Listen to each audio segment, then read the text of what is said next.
As the clock strikes 7, the vibes are alive. Inner circles here, where voices thrive. Turn on your screens, let the magic unfold. Listening and healing as stories are told. Come one, come all, this is your time. No topics too tough, just heed the calls. From mental health woes to justice we seek. Together we rise for the strong and the meek. A safe space for all, let's lift every voice.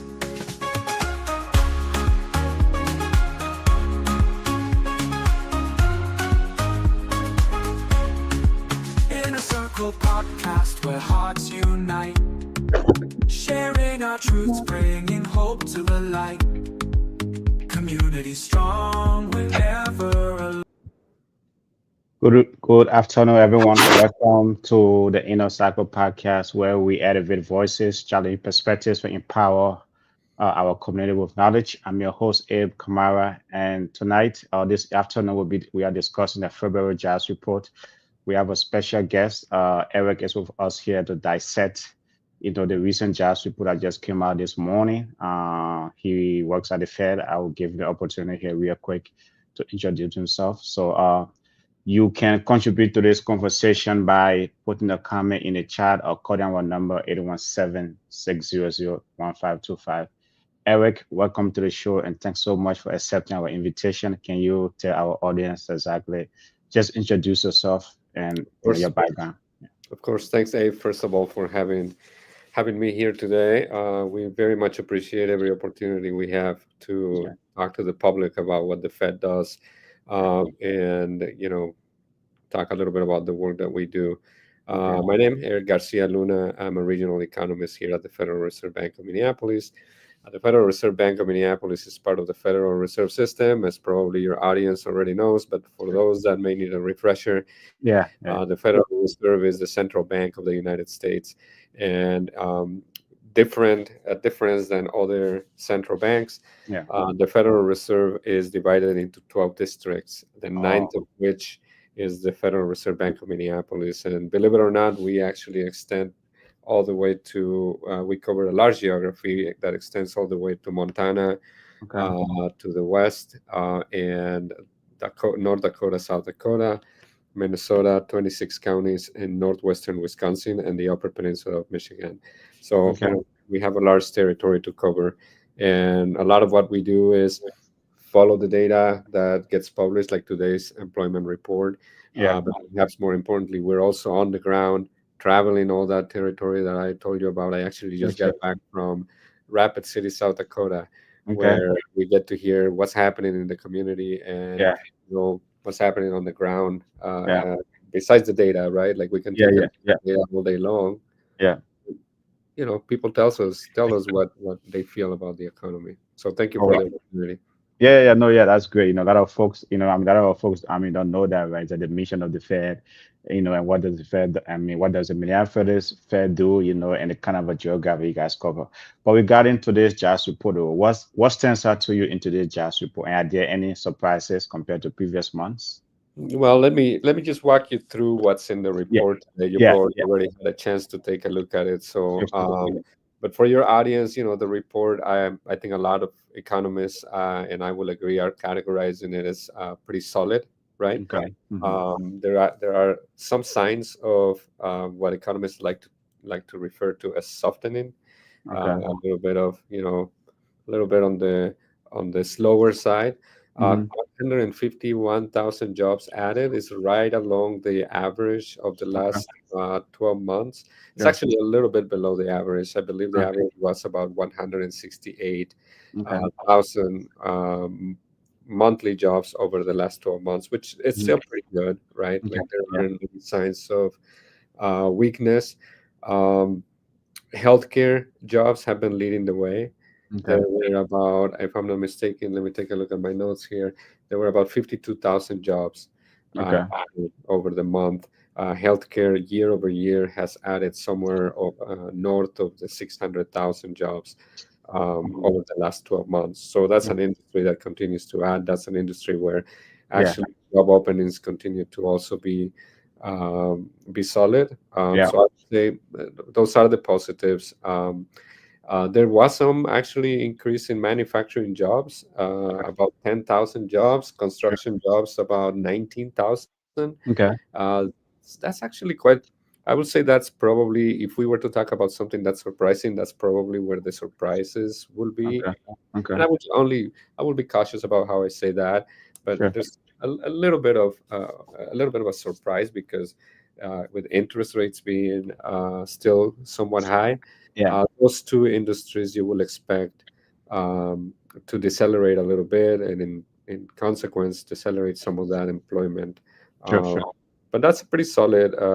Those are pretty solid numbers. Okay. Again, I'm cautious because on the background of that, there have been some declines Yeah. in the past months on Sure. those on the goods produced in aggregate of Yeah. the index. Okay. What do you think is causing the softening? I mean, you said like things were softening, right? It's like, I mean, it's a solid number, but I mean, what is causing, what is contributing to the softening? Yeah, so I think one of the things to watch will be food services.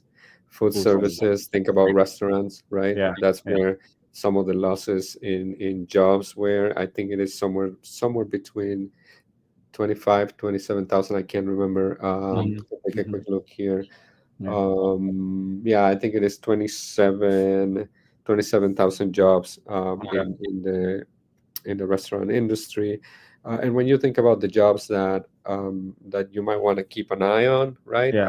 Yeah. Those are ones. And let me just say that that 27,000 decline comes on top of a 29,000 decline last month. Oh, wow. So it's uh, again, I would say if I was to watch something Mhm. for weakness, Yeah. watch from weakness, I think that would be an interesting one to pay attention to. Why? Because there are a lot of entry level jobs, right? I have Yeah. a college age child who Mhm. works at a restaurant, right? Mhm. Mhm. Those are Mhm. sometimes your entry jobs into the labor market. Sure. There are a lot of individuals that rely on those jobs, Sure. and if those jobs start declining, I think that could be potentially, and that's my opinion. Let me just say this. I forgot to actually say this at the very beginning of the Sure. Sure. of the Sure. Sure. podcast, but everything I say here today Yeah. It's not is official my policy. opinion, Yeah. not the opinion of the Federal Reserve Bank of Minneapolis or the Federal Reserve System. Sure. Sure. I Sure. usually do a better job at remembering that, but again, Yeah. I remember on time, and Yeah. yeah, I would say that's where I personally will kind of watch that there's some uh, how that evolves in Do the you future. think, I mean, with the food service or the restaurant contracting, is there any kind of a policy contributing to that? Is there like, I know you have the whole, I mean, the current environment, right? You also, besides students in that environment, you also have a lot of immigrants, like these are jobs to gravitate to, as you said, these are entry level positions. Is there any Mhm. kind of a policy specific from the new administration that might be contributing to those declines or? Hard to tell, and I will also emphasize that the Federal Reserve takes pride in being an independent entity, and for that reason, we do not comment on Yeah. fiscal policy, Okay. right? So, Hmm. you know, that doesn't mean we don't watch for any effects Hmm. of that, right? Like I Hmm. think it will be it is important, but it is hard to tell where that's coming from. Okay. Um, yeah, I'll leave it at that. Okay. And then like considering right our local economy here is heavily healthcare, right? We have a lot of, I mean, Minnesota has a lot of healthcare institutions. Healthcare is huge here in, I mean, in our local economy and the region as a whole. I Mhm. mean, and he says that there's been like year over year growth. Do you think that's going to continue? Hard to tell, right? I can tell you what this is a Mhm. backward look Yeah. Yeah. at what the report says. Um, Unfortunately, I didn't bring my crystal ball today, and I don't Mm-hmm. have what's going to happen next. Sure. Sure. But Sure. what I will say is just a comment on that healthcare, on those healthcare jobs that you're talking about. Um, it's the report today only releases numbers for the U.S. economy. Mm-hmm. Mm-hmm. The state numbers come later on. They come with a bit of a delay. Okay. But if I think back of the reports in the past for Minnesota, for example, I will say that the healthcare jobs have also been quite solid over the last year. I will trend the trend in that sector follows the Mhm. trend of the national economy. Okay. And like, how will you like? I mean, the overall strength of the labor market, though. I know you said that you cannot predict the future, right? You said that there Mhm. was some softening, but how? I mean, we look maybe like just for the sake of this conversation, like people you have, you know, some people might be worried. Is like I said, they're softening. We're looking forward. I mean, well, how will you interpret the labor market? It, I mean, the strength of the it's labor hard to try market. to give a recipe or guidance in that Yeah. regard, right? Yeah. I think, there are a lot of changes that are happening now. There were a lot of changes in terms of Hmm. some government employment, for example, and those numbers won't be shown. They're not shown in this report. Like they kind of came in late. Some of Hmm. those changes in that you probably have heard in the news about Yeah. government employment. Um, those are not yet reflected in this report. It'll be until the next report or a couple reports that those will start, um, you know, trickling Yeah. in. Um, the one thing I will say that caught my attention too is the rise in the part-time workers for Okay. economic reasons. That's, Yeah. let's say, that means more individuals are working part-time, because of economic reasons, whatever Yeah. that, Yeah. interpret that for Yeah. what it is. Yeah.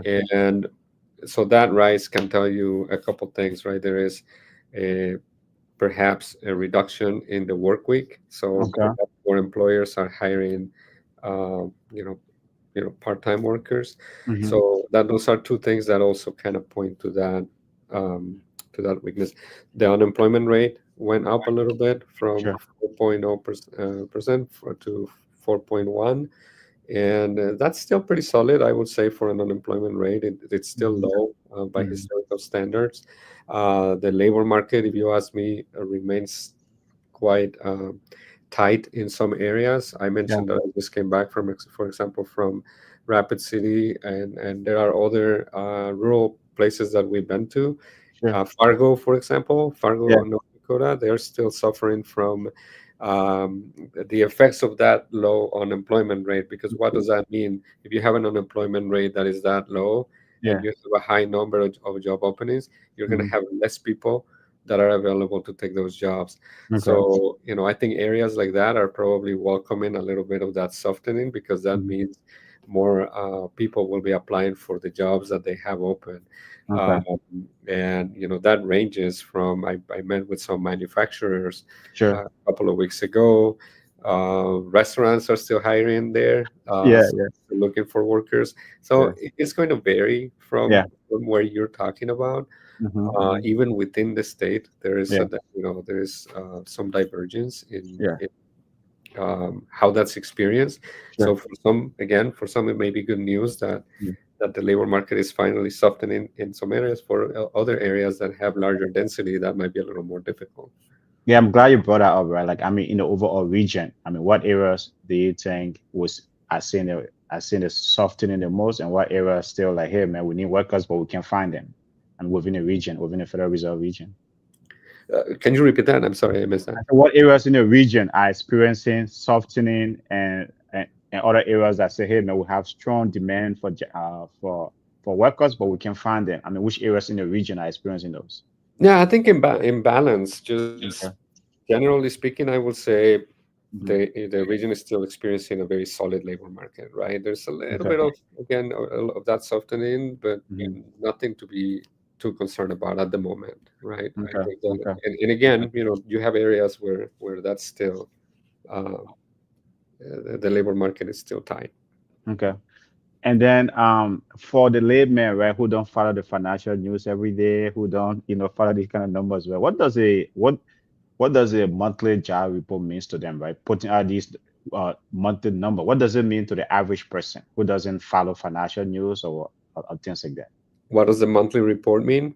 Yeah, I mean to the average person, right, who To the doesn't. average person. Why is it important? Yeah, why is It it is important important? because it tells you. Why should they be? Why should they even care about it? uh, no, Yeah, I think, I would say, not everybody has to follow the yeah. report. It Hmm. would be ideal, right? But Hmm. Hmm. everybody's busy, so that's why we have people like ourselves that try to go out in the community and explain some of these things. But why is it important that people know about it? Not Hmm. necessarily follow the report, Okay. because it gives you a little bit of it gives you an idea of how the economy is doing, right? If Uh-huh. the economy is hiring a lot of workers, then that means the economy is growing, Okay. and that's all, in overall positive, right? People Yeah. want to see the economy growing, and I think one thing that is interesting about these numbers is if employment starts Yeah. going too fast as Yeah. well, that Yeah. means the economy might be growing a little too fast too, Okay. which can also be not as good for the economy, because then you have an increase in, you could have potentially an increase in inflation, et cetera, et cetera. Okay. And then the other thing too, right? Like, I mean, in the report, it's a labor force participation. That is dropping. What I do am you think? glad you brought that up. Yeah, Yeah, yeah, yeah, yeah, yeah. Go ahead. yeah, because so the labor force participation rate Yeah. dropped from about 62.6% to Uh-huh. 62.4%. Yeah. Not a very big drop, but as you mentioned, it's been dropping. I think you've been following that trend for what I Yeah. can do. Yeah. And that is not unique to the region. That's a nationwide trend Okay. that's been Mm-hmm. happening. Mm-hmm. Uh, the the labor force participation rate has been falling over the last couple of decades at least. Okay. Mm-hmm. And the good news for Minnesota is that the labor force participation rate in the state is higher than it Okay. is nationwide by about, if I remember correctly, I don't have it in front of me, but if the labor force participation rate is 62.4% in the U.S., it is going to be somewhere around 67%, so about 5 percentage points different Okay. um, for Minnesota. That's good news, right? That means you Mm-hmm. have more people either working or looking for a job, which Mm-hmm. that is the definition of labor force participation. Mm-hmm. Labor force participation measures those individuals that are 16 years of old or older, Yeah. who are actively participating in the economy, either working or they're unemployed and looking for a job. They're considered as being part of the labor force. Okay. And so, for an economy to continue to grow, you need a population that is actively participating in the labor force. Okay. To your comment earlier, it has been dropping, and we just Mhm. saw another slight drop on that. So that is a challenge sometimes it is a challenge for the labor market, because then that means you have less less people working or being willing to work. Okay. And then the other thing too that has been very, very hard in the news, right, is the whole government sector, the public sector layoff. How is that impacting the region? I know sometimes it might be like when people think about federal jobs, they might think Washington D.C. But is it going to impact the region? And are those reflected yet in this February report? That's what I was trying to say earlier, that those government jobs that you're hearing on the news are not yet reflected in this report. It Mhm. might be coming in the next, which is when those numbers start coming in. Okay. And then I mean the other thing too, we have been hearing a lot about AI, like automation. When you look at the manufacturing sector and even the healthcare sector, is that going to how you think is that's going to play out? Is it going to lead to more jobs or less jobs? Is it going to impact workers negatively or positively? What do you as an economist, what's your view on that? I think many employers are still trying to figure out how to, implement some of those tools, right? Yeah, yeah, I don't have a firm answer to your question. sure. These are merely just more anecdotal than anything else. We're Mhm. hearing from employers that, you know, there are a lot of them still trying to figure out how the new technology is going to come into play into what they do. So it's more of a game of wait and see what happens. I mean, I think we're already seeing some technology shifts as a result of the pandemic, for example, right? If you've been Mm-hmm. to a hotel since, there are some that you don't even have to talk to a person anymore. Yeah. You go in and check in um, with a tablet, and that's all you get, right? So Yeah. I think that those changes will continue to happen. There's also the cost of the technology, Yeah. and that's going to vary by sector. So I will expect that to be. It's not an easy question to answer. Yeah. I will Yeah. expect that to vary from sector to sector, from geography to geography. Okay. And then the other thing too, right? What advice will you give job seekers, right? And businesses, even businesses that are looking for workers, right, into the job market, right? And what advice will you give job seekers and businesses as well who and are looking for workers? I don't know that I can give you advice or give your audience advice, but what I can tell you is that when I talk, to employers that are looking for workers, or workforce development agencies that we have partnerships with, Sure. they will tell you that there's a lot of jobs that are open, that they're hoping to train people for example, for some of the trades jobs, right? Hmm. So there are Hmm. some jobs available that have been difficult to fill for a while. And to employers, I would say some of the things that we have learned over the years, we have been trying to actually um, learn more from workers directly, either through surveys, Yeah. roundtables, et Hmm. cetera, Hmm. about, you often hear employers can't find workers, Yeah. and that's all you hear sometimes from regarding the economy. Yeah. But you don't get to hear as often, why is it that sometimes Hmm. workers can't find a job, or what is it that they're finding difficult. Okay. And since the pandemic, we have heard more and more this need for flexibility from workers, right? Okay. Okay. As they look for a job, they are prioritizing you know more their flexibility, their work-life balance. So that's where, some employers, have done, things to make those things happen. We're still in the world of remote working Hmm. and hybrid work. And so I think that some employers have come to realize that that needs to happen. Where will that go? I don't even know if that was your next answer. I mean, your next question. So, Sure. Sure. Sure. but I think, Yeah. rather than giving advice, just say there are jobs out there. There are organizations that can help you get trained, and they're willing to help, and they're working with others to try to match that together. Okay. And then my next question is like, I know with demographic, I mean demographic shift, right? Is like with, I mean, aging population, immigration. What impact do you think those are having on the labor force? On the overall labor trends, right? Things like that. If we go back a little bit to answer your question to the labor force participation rate, Yeah. the labor force participation rate, one of the reasons why it's declining, one of the reasons, there are obviously several things at play, Hmm. but you know the labor force participation is declining in part because there is an aging population in the area, right? Okay. Hmm. So you know why would that be? If that number is measuring the number of individuals that are older than 16 and older, Hmm. and at the very top of that age, that uh, at the very top of the age brackets, you have more people jumping into that, then you have more Yeah. retirees there, right? Okay.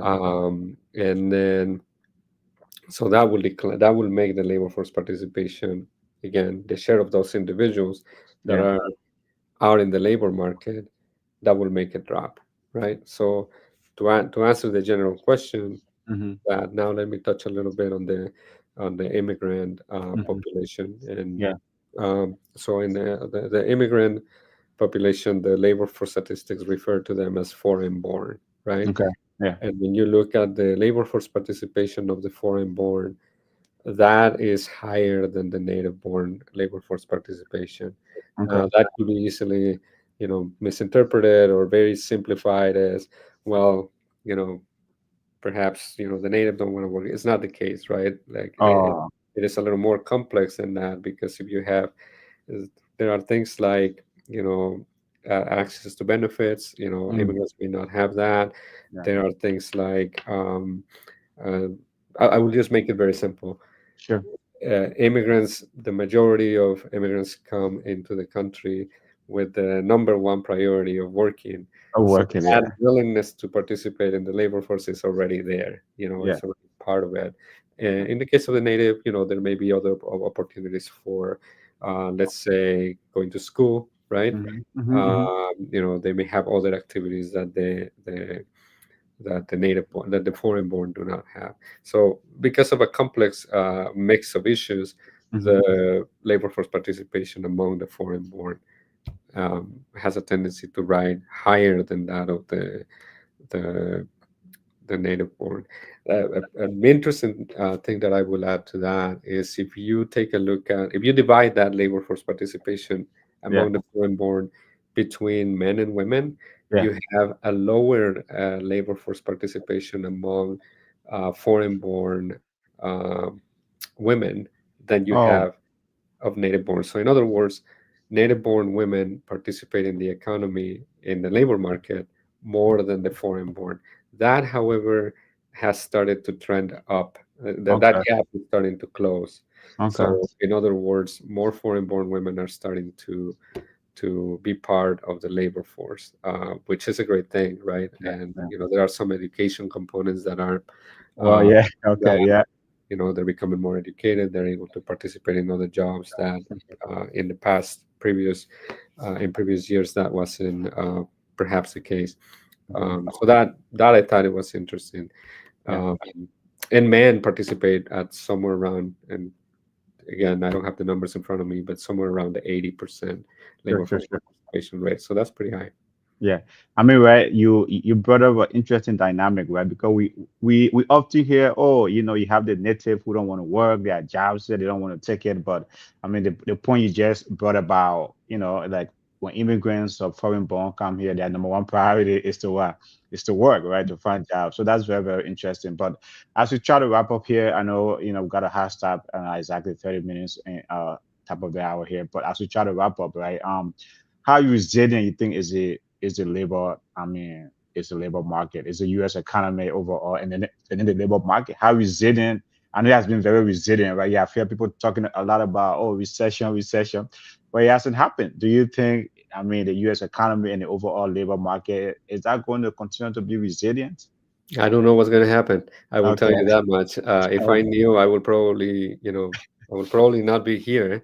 Sure, Uh, sure, sure. but I think what I can say is that you refer to Mhm, it exactly in the words that I usually refer to it. The economy um, over the last few years has been extremely resilient. mhm, The consumer has been extremely resilient, keeping that economy growing. yeah, And the labor market, the labor numbers that you wanted to talk about today and previous reports yeah. also show how resilient the economy has been. Mhm, So whether that will continue or not, I wish I knew. But mhm, so far, again, I think just going back to where we started, the employment numbers just remain pretty solid. There are some, as we discussed, some of those signs of slowing down, mhm, but overall, I think my opinion is that those numbers remain pretty solid, indicating that perhaps the economy is I mean, the economy is still solid. There's yeah, no yeah, doubt. The numbers have shown that. yeah.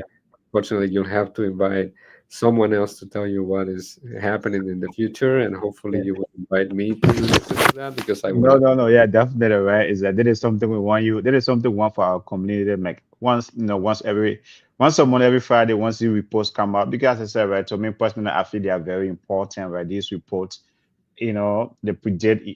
I mean, even though they're from the past, but I think that I mean, they say something about where we are with the economy, and then even like we, it might not be predicting the future, but just tells you where things are heading and things like that. So I think really appreciate your time today. You coming Yeah, on and giving us like 30 minutes of your time, and we hope you can try.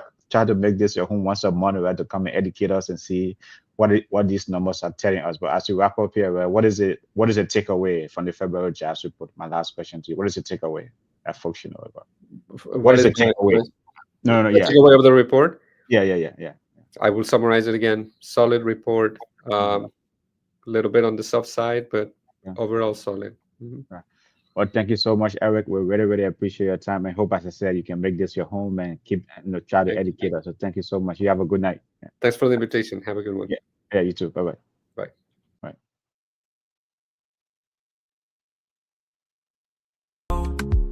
Folks, it was just a quick show, right? Discussing the February jobs report. So thank you so much for joining. See you all next week.